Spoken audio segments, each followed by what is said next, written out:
Right, welcome back to Minecraft. In this video we're going to be continuing the world tour, which will primarily be taking place in that tiny building over there, just behind the lighthouse. That's the nether room. So we'll be going in there and basically staying in the nether for the majority of this episode, but there was some stuff in the previous part I neglected, so I'm going to quickly fill in the gaps and then we'll venture on to the nether. So we're currently stood on one of the tallest trees in the Forbidden Jungle. Over on this side, behind the prison, we have some stuff that I failed to mention. We've got a whole load of pandas which were bred out of control. Originally they lived in the jungle, but they've just migrated out into the open. We've got a grave for my first Minecraft dog.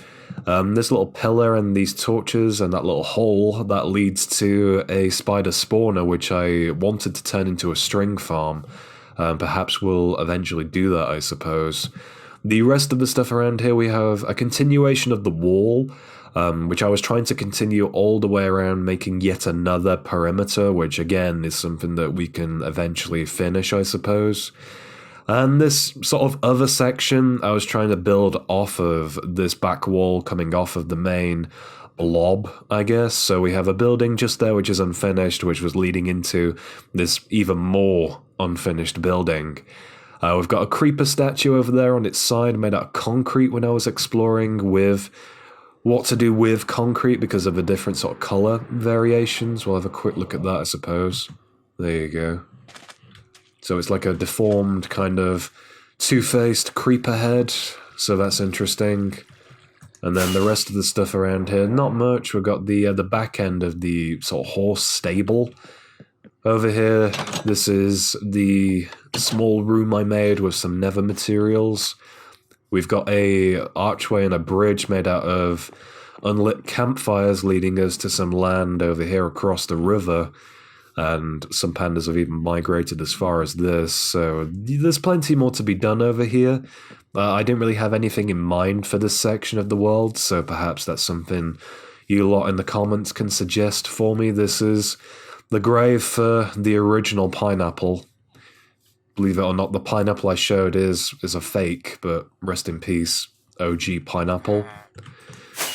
And then the remainder as to what I did forget, it's basically just this main kind of building over here is yet another villager, hotel / mansion, whatever you want to call it. There's a little bit of farm land over here, which was originally intended to be a carrot farm, but because of how big that wheat field is over there, these villagers just migrated from over there and began planting wheat, so that kind of ruined everything. We've got a little sort of box for composting, and this is the main source for bone meal and stuff like that, so that's what my intention was for this over here. We've got some bone meal in there, and villagers, I guess, will just automatically either make bone meal or what I have crafted for this, which is the sort of main draw for this whole area, really. This massive crop farm. Hidden under here is some redstone stuff.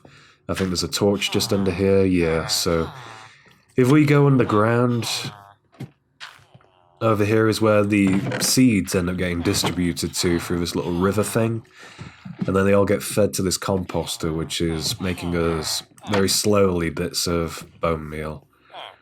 In here, loads of beds and villages and Jesus. And then we've got, I think I did show the bank with the destroyed base, and then over here we've got an abandoned building. I think there's a chest in there which I haven't looked through in however many months, years, who knows. We've got a butcher shop. Some butchers must live up here. We've got some reading material for them.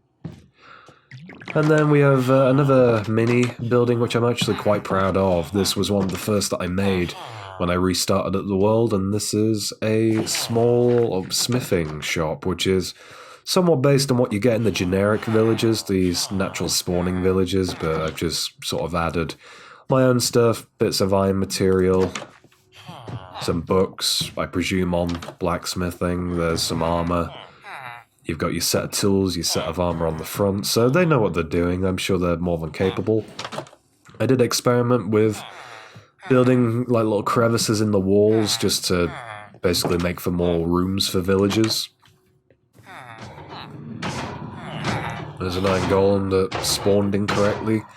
There's an example of the nitwits that are imprisoned. We've got the worst prisoner of them all, which is actually in his own little secret cell. I don't know if he's still here. He is. This is the biggest criminal in my Minecraft world, and he lives in here in solitude. He's got what he needs. That's all he's ever gonna get.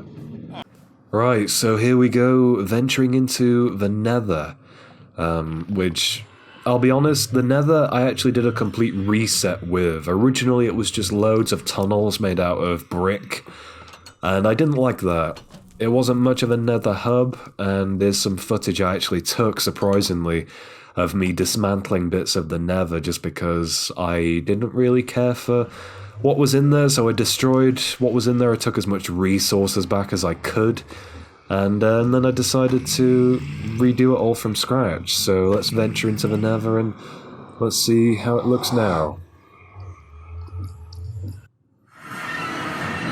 Here we go, so the main nether portal is quite large. It's actually a nether cube, which is made out of crying obsidian. Some of these respawn anchors. It's quite loud, so let's leave there. But yeah, we've got some of these dripping lava columns. I kind of like the purple aesthetic, just sticking with sort of the eerie creepiness of the nether with the updated sort of color textures. You'll hear a shriek behind here. This is Len. Eventually, I do want to make some kind of bartering hall, so he's going to be my main man, Len. He's going to be our main pig. And this is just a generic storage room in here. It's kind of organized. We've got ender pearls, random crap in this one, red sort of crimson stuff in this one. I think the opposing side had netherrack. There you go. There's your warped stuff, the blue sort of colorized items from the nether update. We've got some pillars in here of the quartz variety, random chests just levitating since I tried to block as many spawns as possible by doing sort of bottom-ended slabs everywhere, but that's not really worked out for the best since I've got the main door that's always open. So the piggies, they just come in as they please. It's up to them what they do. It's their world with visitors in their hellish dimension, but there you have it.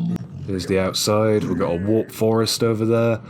The rest of it is just nether wastes, so I'm fine with that. I would prefer to be in the nether wastes just to avoid piglins primarily and hoglins especially. I'm not really a fan of the old hoglins, but this is what we're dealing with. This is the castle I've been somewhat trying to craft and create over the past few months. It's all built, I think, did someone just commit suicide there? Jesus.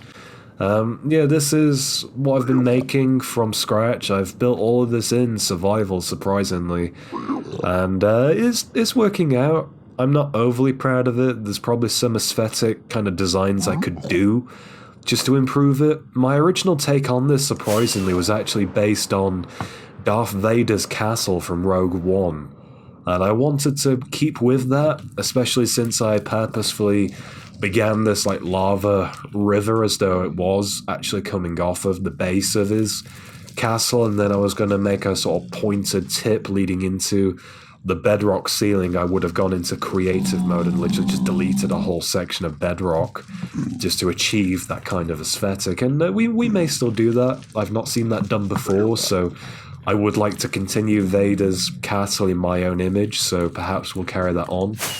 Otherwise, in terms of content for this castle, not much. This is the latest floor I've been working on. The shape of it is very random. I've not really gone for anything in particular, but with this randomization, I feel that opens up to opportunities for shaping of rooms. And I say that so confidently as we go downstairs, since I've added a couple of rooms to this floor.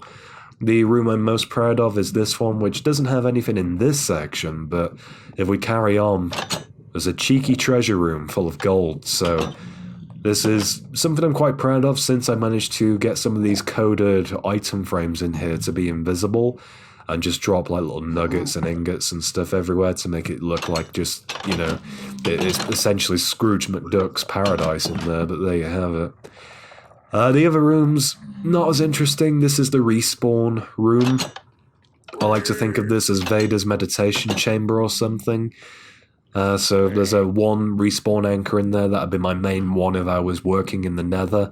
I've purposefully put an iron door on there, so in case I piss off the piggies, I've got somewhere to hide if I die, so that's something. We've got some kind of generic laboratory-looking stuff. We've got a wither skull head I was lucky to get. And we've got a whole box dedicated to glowstone to repower the anchor in case. The other room in here is something that will be a lot better, I believe, in 1.17 when that is released, because this was meant to be a tiny diorama of the Nether Fortress, and I'm going to do something similar for a bastion at some point. The torches were meant to represent blazes, and I say meant to because they clearly don't. But in 1.17, they're going to be releasing candles, and in their miniature style, especially since you can put 4 of them on one single solid block, they kind of look like miniature figures or little characters, like toy soldiers almost, and I kind of like that aesthetic, so I think little orange, yellow, or red ones would work pretty well for the blazers, and then maybe black ones for the wither skeletons. So we've got options, and I'm hoping to do something along those lines eventually. A bit more of the aesthetic. Kind of chosen some bone blocks as the floor in here. I thought that was nifty. This is Callum. He hasn't hatched as of yet. More about Callum maybe one day. You'll have to ask me and remind me. But yeah, this is the main stairwell into the corner, and then we've just got some other generic rooms. Here's a little kitchen. An area to process like swords and stuff off the zombie pigs, just to melt down their stuff into little gold nuggets. We've got my main striders over here. I like these two, and this one has a saddle, so he's obviously one of my main guys. Eventually, I would like to build a nice sort of complex or some stairs maybe down to this lava river. And I say that since I did try that. I'll show the other main rooms that are hidden away on either side of the stairwell. We've got what I'm going to turn into some sort of trophy room dedicated to all the new nether stuff. I began it with this nether tree. And then here is another wart farm, which I began. In this next room is more so not decorated, but maybe we'll turn this into a warped kind of room, who knows. We've got a hidden section beneath, and that'll become more apparent in a second, but as we venture on, I've made basically everything in here out of obsidian and crying obsidian, as though it's literally just sort of rotting, and then going down here, this was going to be the stairwell to see what was going on with the striders, like a strider docking bay, maybe, who knows? There's an enderman. Anyway, back on topic, with this kind of aesthetic that I have gone for, it's supposed to basically represent what was originally here, as though it's like a sort of tribute paying homage to the original nether that I had. And this is a literally sort of block-by-block remake of the original portal that I had. And I sealed this off on purpose just so that I wasn't tempted to really change anything with it, just sort of viewing it through these tiny windows was enough, but I'll go in there just for this video. So this is what we have. I replaced some of the bits of obsidian with crying obsidian, as though it's literally rotting from what was originally here. We've got some of the plant life growing into the blocks that were in here, and as though it's literally sort of influenced by nature, the netherrack has literally grown as to where it pleases. And so yeah, this is just a distant memory on that note. Excuse me. I don't really plan on doing anything with this. I'm just going to keep this really as similarly as I possibly can. Maybe we can add to this. Maybe there's something over here we can... I nearly looked at that, and in fact, let's take him out.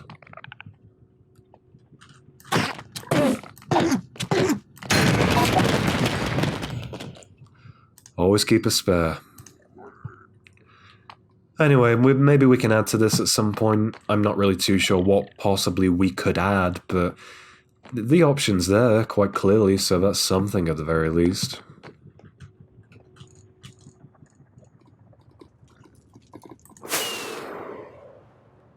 There's the warped forest. Not much goes on this side of things, but venturing outside of my home in the nether, there are portals dotted around, which I try to memorize the locations of, so this will be maybe hints towards the next sort of video, but I'm going to cover what's on the other side of some of these portals in more detail. You can clearly tell an Enderman has already been here.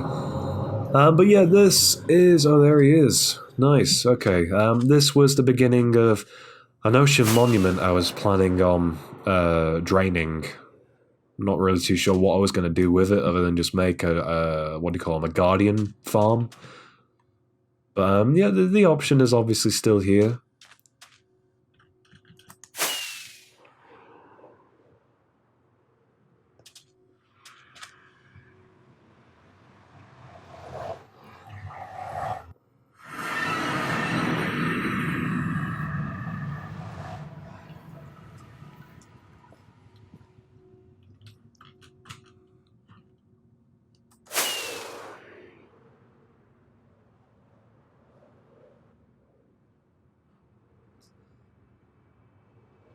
And as we travel onwards over here, we've got some broken portals from places I don't tend to visit that often anymore. This is a genuine bastion, which was more or less what I was harvesting materials from over the course of trying to achieve the Vader Castle aesthetic. This is a naughty piggy. He attacked me. He took my helmet. I've never actually gone to get my helmet back, so I just left him in this hole. Feel free to name him. Maybe we can take him and we can bring him to this trading hall I want to make. You hush now. But yeah, as far as it goes at the moment, there's not much going on this part of the nether. The other main portals that I use are over here. What? No way. Oh, okay then. Right, well, we won't be flying for the remainder of the episode, which is a shame. That sucks.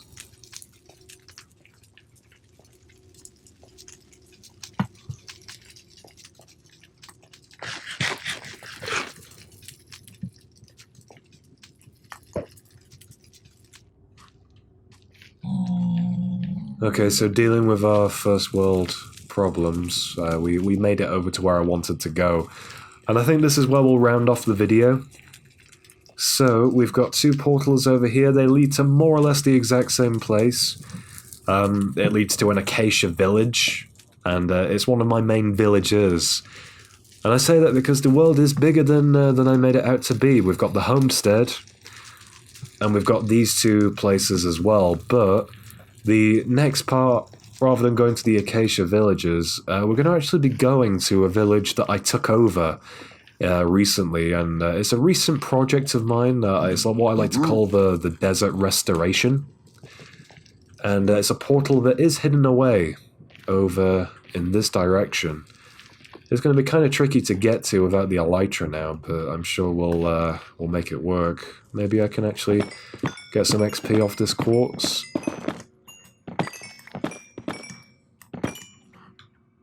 That worked. Okay.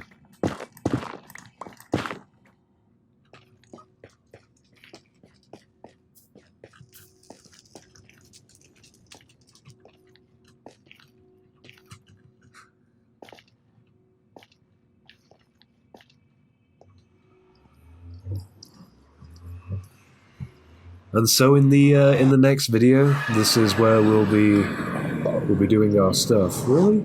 Okay. Oh god, how did you get out? Right, anyway. In the next video, we'll be touring the desert village.